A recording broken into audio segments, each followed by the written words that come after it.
Hello, my name is Monica Bayetti, and today I will be going over emotional intelligence with you. In this presentation, we're going to cover some topics that go along with emotional intelligence, and then I'm going to also provide some additional resources.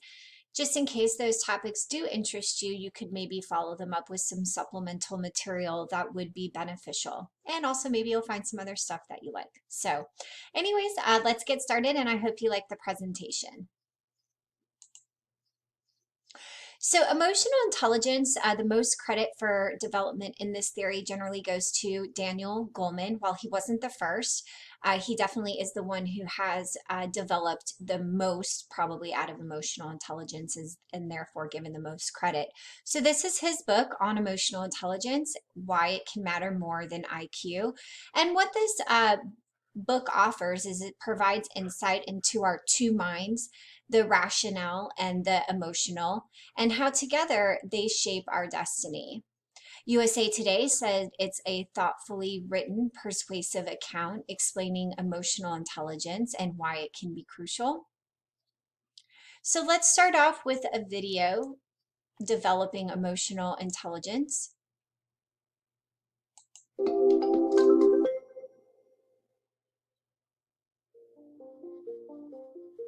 Emotional intelligence refers to the ability to recognize, interpret, and process emotions in yourself and others. While genetics, upbringing, and environment all play a role, there are steps you can take to develop your emotional intelligence over time. Get to know yourself. Emotionally intelligent people are self-aware. They have a realistic appreciation of their strengths and weaknesses and how they come across to others. Peer feedback is one way of improving your self-awareness and may uncover a few of your emotional blind spots. Learn your triggers. Linked to the notion of self-awareness is knowing how you are likely to respond in particular situations. Think about how you felt the last time you were under pressure. Did these feelings help or hinder you? Recognizing emotions and the source of these emotions can shift your emotional state. Empathize. Seeing things from someone else's perspective will help you understand their values and beliefs. This is important when it comes to motivating and engaging others. Make a conscious effort to get to know your colleagues. Ask open questions and actively listen to what they have to say, rather than simply waiting for your turn to speak. Be on the lookout for body language and other non-verbal signs, as these may tell you more than someone is willing to express out loud. Own your emotions. Part of being emotionally intelligent is about taking responsibility for the way you interact with others. If someone upsets you, pause and reflect on why their actions led you to feel this way, instead of reacting impulsively. Recognize that a conversation is a two-way interaction, and it takes two people to make you angry, sad, or frustrated.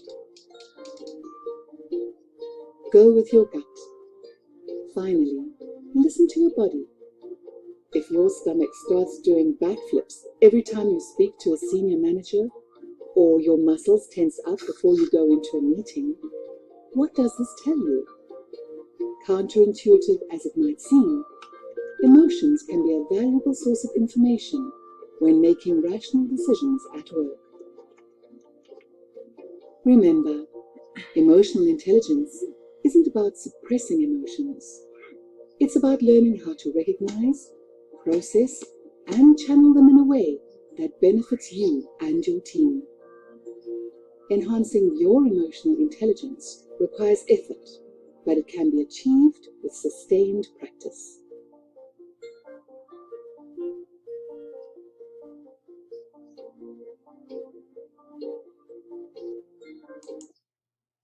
Okay, so Let's go ahead and move on to redefining what that video stated, that emotional intelligence is a range of abilities: self-awareness, emotional self-management, empathy, and social skills. So just some little fun facts. Women tend to be better than men on average at empathy, particularly emotional empathy. Sensing in the moment how the other person is feeling, and at social skills, keeping things feeling good between people in a group. I would tend to agree with that. Men, on the other hand, tend to be better on average at self-confidence, particularly in groups, and at managing distressing emotions. And I would also tend to agree with that statement as well. So when we talk about emotional self-awareness, what does that actually mean or entail? How is one emotionally self-aware? So people with emotional self-awareness understand how their emotions of feelings affect their influence on others, their feelings about themselves, and their actions in the heat of the moment. Emotions have a direct and indirect effect on your decision making. Emotional self-awareness is a skill that is internally developed. Absolutely nobody can tell you what to feel or think. Emotions just come up without any planning. And becoming more attuned to your emotions and analyzing your behaviors that are stemming from those emotions can just help you become a better friend, leader, coworker. Emotional self-awareness involves paying attention to ourselves, paying attention to our thoughts, emotions, and gut feelings. As college students, you're busy with classes, the sorority, campus activities, service projects. So spending a lot of time analyzing your emotions is probably not ranking on your priority list. And if it is, good on you, because it definitely should be up there. So I'm going to follow up with some uh, journal suggestions. And so when you journal, it is more than a diary. And so here are some emotionally intelligent journals that I thought would be interesting. So we have the mindfulness journal that gives you writing prompts, reflections for living in the present moment, and then some daily practices. Then I thought the box of emotions was really interesting. As you can see, maybe in the picture, it says Zen, bliss, enjoyment, possibility, and ego. And here what you do is you grab a card and it gives you a little reflection. Now you could journal about that, you could meditate about it, or you could simply spend 5 minutes and reflect on the card. So I thought that this was unique. The last resource I provided for this slide is the Emotional Intelligence Workbook. And this is because it's another way to journal. It's like an activity book, and it's the practical way to great results. And it said, teach yourself. So moving on to emotional control.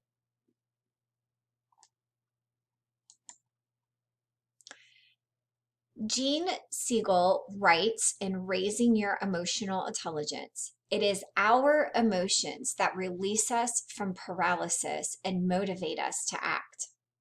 While feeling our emotions and being aware of them is part of this statement, so too is regulating your emotions and your impulses.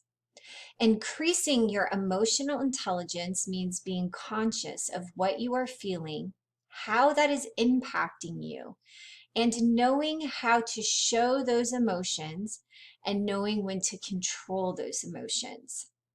So emotional self-control is about not becoming that emotional volcano that erupts every single time you feel something.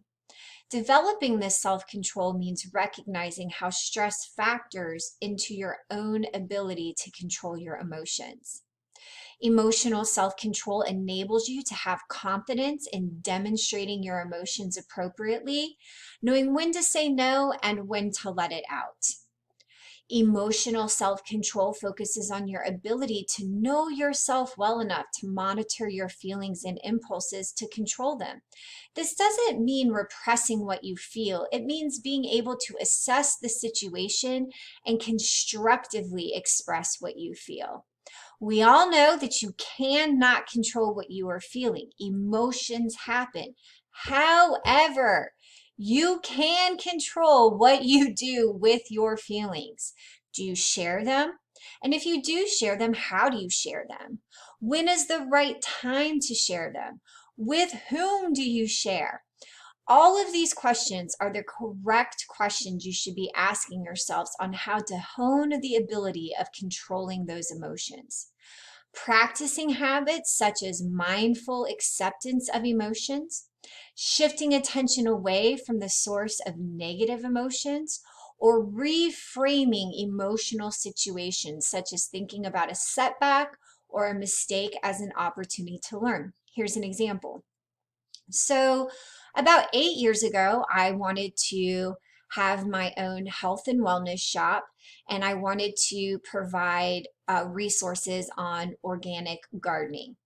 And so for 2 years, I was trying to start this business and it didn't work. And it was very frustrating and it was very defeating. And I find myself to be ambitious and I have drive and grit, but those aren't necessarily the characteristics of a successful entrepreneur. And it was really actually quite shocking to me. And so I think that what I learned about myself is that I'm a company person. I'm perfectly happy working 9 to 5 for that trade-off of vacation and medical benefits versus the stress of making sales of whatever your product is going to be as an entrepreneur to make it. So I'm grateful that I tried, especially as I get older. I don't look back with regret, but it definitely was a valuable learning lesson. And it was quite shocking to people when they learned that I was not successful with that business adventure, because again, I come across as quite ambitious and someone who can put their mind to it. But again, that's not all the remedies of success. And so as you grow or become more emotionally intelligent, how do you accept that failure? How do you rationalize that failure? And how do you move forward from that failure? So here are some resources. We were talking about a quote from the book from Gene Siegel, and that is their book, Raising Your Emotional Intelligence, a practical guide, a hands-on program for harnessing the power of your instincts and emotions. And then the other book by Brandon Goleman, no relation to Daniel Goleman. He has his own set of series on emotional intelligence. This would be his most recent book, and it's for a better life, success at work, and happier relationships. Improve your social skills, emotional agility, and discover why it can matter more than your IQ. Empathy. We heard a lot about empathy during the pandemic. So empathy is one of the most powerful and difficult skills to learn and practice. Being empathetic means having a high level of self-awareness as well as other awareness. We must know what we are feeling in order to acknowledge and identify what others might be feeling. If we learn to put ourselves in someone else's shoes, then we must be perceptive and sensitive to what we see and hear as well as think. Empathy also means recognizing that we cannot know the other person completely, no matter how much we have the desire. Empathy is truly about effective listening and putting the other person first. This means that we must be aware of who that person is, what that person might have experienced, and most importantly, what that person is feeling. Accurately assessing emotions and realizing that we that what we do can impact how another feels is equally important to consider if we are interested in becoming more empathetic. One of the criticisms I've faced over the years is that I'm not aggressive enough or assertive enough, or maybe somehow because I'm empathetic, I'm weak. I totally rebel against that. I refuse to believe that you cannot be both compassionate and strong. Jacinda Ardern, Prime Minister of New Zealand. And so following up with some resources is none other than Jacinda Ardern's book, Leading with Empathy. Next, I have Leading with Feeling, 9 Strategies of Emotionally Intelligent Leadership. And then finally, Empathetic Leadership, 47 practical tips for leading with kindness, courage, and confidence in an age of disruption. Moving on to probably one of the more challenging subjects is conflict management. Conflict is a normal and natural part of life. Conflict, even though it's really challenging, it is quite healthy. So here are some positive effects of conflict. Long-standing problems surface and they are addressed. People are forced to clarify their views. An environment for win-win attitudes develop. The tension stimulates interest and a recommitment to relationships happens. Disagreement sparks creative problem solving. People have a chance to test their leadership capacities. Assertive communication aims at equalizing the balance of power, not winning the battle. Empathetic listening helps us show that we care and that the person we're talking to matters to us. So there's 4 elements of empathetic listening. And it's when it comes to empathetic listening, you're not showing pity for another person. What you're trying to communicate is your desire to understand and hear the perspective of the other person. So here's something that I use when I'm trying to truly understand is I just say I'm confused. I'm sorry, I don't understand. I'm just really confused. Can you explain it to me again? And again, when you put the onus that you're the one having the problem and you're the one that's not hearing it correctly, it really puts the other person at ease to talk to you about how they see things.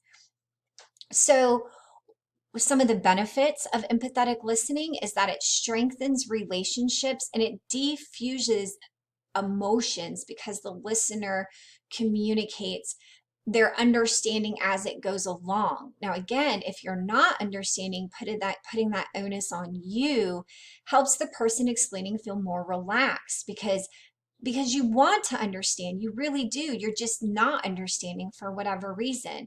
And so showing that desire is really key. Empathetic listening builds rapport and shows that individual that you care about the relationship because you want to understand. And this style of listening is what sets the stage for win-win problem solving.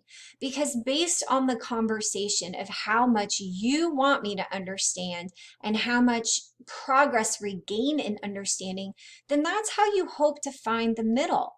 And that's what it's about, is finding the middle ground and building upon that. So, some resources for conflict management. How to manage conflicts. 7 easy steps to master conflict management, conflict resolution, mediation, and having difficult conversations. High conflict. Why we get trapped and how we get out. Then the last one was the conflict resolution toolbox because it provides models and maps for analyzing, diagnosing, and then resolving that conflict. So kind of like a workbook. Okay, finally, I would like us to end with optimism. And so we're going to start off with a video on optimism.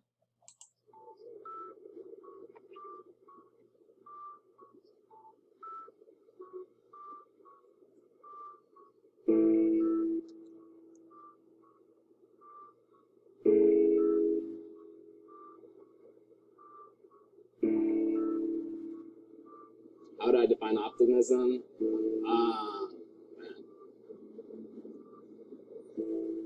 That's a tough question. To go in 7 job interviews and not get a call back and still be optimistic that you're going to get a call back. Optimism is how you deal with any negativity. Period. An optimistic person sees the good in things, sees a hope in the future, wants to be part of a solution to make the world a better place. It's hard to explain, but I guess optimism is it just brings a light to a person. I would define optimism as finding the joy in everything. When I wake up and I don't feel like that, my mom helps me because she sends me good morning and like, hi, my little flower every day. Yeah, it's challenging to be optimistic when the entire support system that you rely on is looking at you and thinks you're absolutely absurd. Or who does she think she is to just leave such a comfortable job? You know what? When I was a kid, I was definitely a bullied child, I'd say, especially in middle school. But I always knew that it would be okay, because sometimes you have to really believe that you see what is special in you, even if other people don't. There is something going on, and it's kind of different, and it's like, okay. I found a lump in my breast, and I don't know what it is yet. And I think this is one of the situations that you have to be optimistic about it. Because I know deep down, I have that belief that I'm meant to be going through all of this to inspire other people. It's important to send out positive vibes, and I think everything you put out into the world, it'll come back to you, and that's why optimism is very important. I have tons of friends who have pessimistic views, and I see them not getting ahead in life. I think you attract what you sense. So I have to be optimistic about like, oh, it's fat, or oh, that's good. That's gonna be the first time I'm gonna be happy about fat. You have to be. I mean, you don't have to be, but it's better if you do. You'll be happier. It's contagious in general, and the way you have an outlook on life, it's portrayed to the people around you. And in the end, it doesn't turn out the way you put it out there to turn out. There is always something to be learned. If you keep thinking good is going to happen, it's going to happen. I don't know the science behind it, but I can just say, when I say, okay, I'm going to wake up today, it's going to be a good day, I put in the effort to make it a good day, and usually it's a good day. So I hope I'm as optimistic in 20 years as I am today. I'll probably have kids, so yeah, I will be populating the world with more optimistic people, so that's good. I am optimistic that I'll be successful in life. I'm optimistic about my future. I'm optimistic about the unknown journey ahead to inspire other people through the power of my music. Genuinely, I do believe that people are good people, and you waste so much time thinking about how it could go wrong or how terrible people can be, but if you just have that little optimism, it gets better. Thank you so much for watching that video. Your stories are our stories, so keep them coming. Your stories are fuel to us. Share with us on social. Email us at fuel@lifeisgood.com. Here's the link to our website and more videos right here. All right, so optimism. So just some resources on why optimism can be so powerful. The book itself, The Power of Optimism, your action plan to keeping enthusiasm and motivation high and getting more of what you want from life. Learned Optimism, how to change your mind and life. And then Relentless Optimism, how a commitment to positive thinking changes everything. So before we go on to the last slide, I did want to take a minute and talk a little bit about how positive self-talk absolutely changed my life. So I was about, let me see, how many years ago was this? This is about 10 years ago. And I read this book that I do think the name of it was called The Positivity of Self-Talk. And in this book, this therapist writes about why your self-talk should be positive. So you should always remain optimistic or be promoting yourself, because we are our harshest critics. And so when you start to look at things more optimistic, or you have positive self-talk, that can be really life-changing. And I would encourage everyone from this presentation to at least take that little bit away, because until I took the responsibility of changing my self-talk, I was always very critical about myself, and it was a pure moment of joy when I was able to correct that type of thinking. So just a little tip from me to you. Okay, so now we're going to move on to the last slide. And what I wanted to do here is I wanted to provide an opportunity for you guys to write and share. So in this last moment, I wanted to provide a journal prompt where we'll go over the prompts, and then I can also take some questions. And then what I would like is for you guys to come to tomorrow's session and then share. Or if you have more questions because you didn't get to ask them there, or it came to you later, then that would provide another opportunity for us to engage and go over some more in-depth emotional intelligence. So with that, we have some journal prompts, and one of them is, what's going on for me right now? How am I feeling? What really makes me happy? If I knew I could not fail, I would do what? Oh. What's not working for me right now? What I wish I could change? What I need to accept? The most important thing in my life? What's really bugging me right now? I know I'm feeling good because when I feel good, to be honest, I would rather. What do I need to let go of? Who do I admire and why? That is such a key one. What does my inner critic say, right? What does your inner critic say? And then respond to it in that positive self-talk. So again, I'm going to go ahead and end the video, and then we'll open it up for questions and comments. Thank you so much for your attention.